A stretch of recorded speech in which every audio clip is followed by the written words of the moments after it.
మీరు మాట్లాడే మీరు చేసేటి ఎసుంటి పనులు ఉండే అన్ని ఇల్లీగల్ పనులు, ఇది కూడా ఇల్లీగల్ నడుస్తుంది అనుకున్నావు.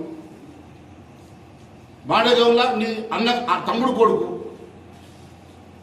10 ఏళ్ల పాటు పర్మిషన్ నేను క్రషర్ మిషన్ నడిపిండు, అది బంద్ పెట్టించిన. ఇప్పుడు నీ తమ్ముడు మురళీధర్ రెడ్డి డిగ్రీ కాలేజ్ ఎదురుగా ఇరిగేషన్ నాలను మూసేసి మట్టి పోసుకున్నాడు, దాన్ని సర్వే చేపిస్తాడే దుఃఖం వస్తుంది. మీ అసైన్ భూములన్నింటి మీద ఇప్పటి వరకు ఎన్ని ఎకరాలు మీరు అసైన్ భూములు చేసిండ్రో అవన్నింటి మీద నేను ప్రభుత్వానికి లేఖ రాసిన, దీని మీద ఎంక్వైరీ చేయాలని. ఎంక్వైరీ చేయాలని లేఖ రాసేసరికి ఆ ఎంక్వైరీ నడుస్తున్నది. నీ అధికారాన్ని ఉపయోగించి ఆపే ప్రయత్నం చేస్తున్నావు, అది నీ అక్కసా. ఈ ప్రభుత్వం ఒకవేళ బయటకు తీయకుంటే రేపు వచ్చే మా ప్రభుత్వంలో బయటకు తీస్తా, పేదవాళ్ళ భూమి పేదవాళ్ళకు పంచిపిస్తా, బరాబర్ మాట మీద నిలబడేటప్పుడు మీ మహేష్ అని తెలియజేస్తున్నా. నువ్వు చేసేటి ఇల్లీగల్ పనులే కావా? ఆడ లేఅవుట్ చేసిండు, నడి మధ్యలోకి వెళ్ళి పోయేటువంటి నాలను పూర్తి చేసి పక్కకు మోరి కడుతుంది. అంటే దేశం కళ్ళు మూసుకుంటున్నదా? అధికారులు కళ్ళు మూసుకుంటున్నారా?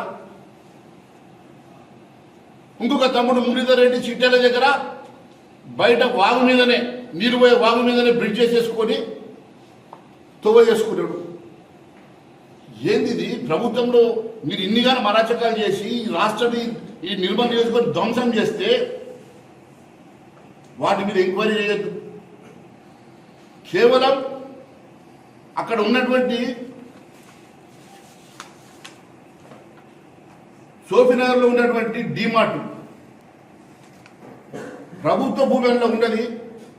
నేను దాని మీద కంప్లైంట్ చేసి పర్మిషన్ సెకండ్ పర్మిషన్ ఆపిస్తే ఆ రోజు నువ్వు కేవలం డిమార్ట్ కోసం నువ్వు సోఫీనగర్ని కమర్షియల్ జోన్ చేసుకొని మంజులాపూర్ని ఇండస్ట్రియల్ జోన్ చేపిస్తావు కదా.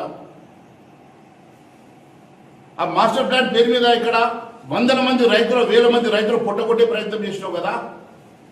దాని మీద నేను ప్రభుత్వానికి రాస్తే ఫైనల్ పర్మిషన్ ఆగిపోతే కోర్టుకు పోయినావు. మాస్టర్ ప్లాన్ని రద్దు చేసేందుకు మున్సిపాలిటీలో నేను కూర్చొని చివరి మున్సిపల్ మీటింగ్ రోజు నేను కూర్చొని రిజల్యూషన్ తీపించిన. ఇప్పుడు దాన్ని రేపు అసెంబ్లీలో ముఖ్యమంత్రి గారి దృష్టికి తీసుకెళ్లి దాన్ని క్యాన్సిల్ చేయించడానికి నేను చర్యలు తీసుకుంటే అది నీకు అక్కసు వస్తుందా? నేను ప్రజల కోసం ఖచ్చితంగా నిలబడతా. నువ్వు 10 ఏళ్ళు చేసిన అరాచకాలు అన్నీ కాదు. ఈరోజు నీ మురళీధర్ రెడ్డి డిగ్రీ కాలేజ్ ఎదురుగా ప్రభుత్వ ఇరిగేషన్ భూమిని మట్టిపోస్తాడు. రత్నాపూర్ కాలనీల గ్రోఫాస్ పేరు మీద నీ తమ్ముడు కొడుకేమో నాలల్ని మూసేస్తాడు.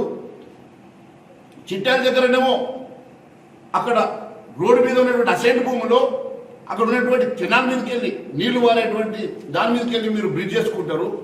ఇష్టానుసారంగా మీరు అక్రమాలు చేస్తారు.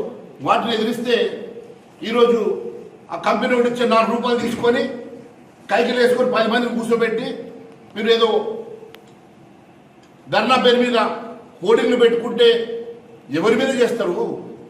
ప్రభుత్వం ఎవరిది? అసలు మీ పరిస్థితి ఎట్లున్నదంటే ఆకాశం మీద ఉమ్మేసినట్టున్నది. అది నీ మీదే పడుతుంది. నువ్వే ప్రభుత్వంలో ఉన్నావు.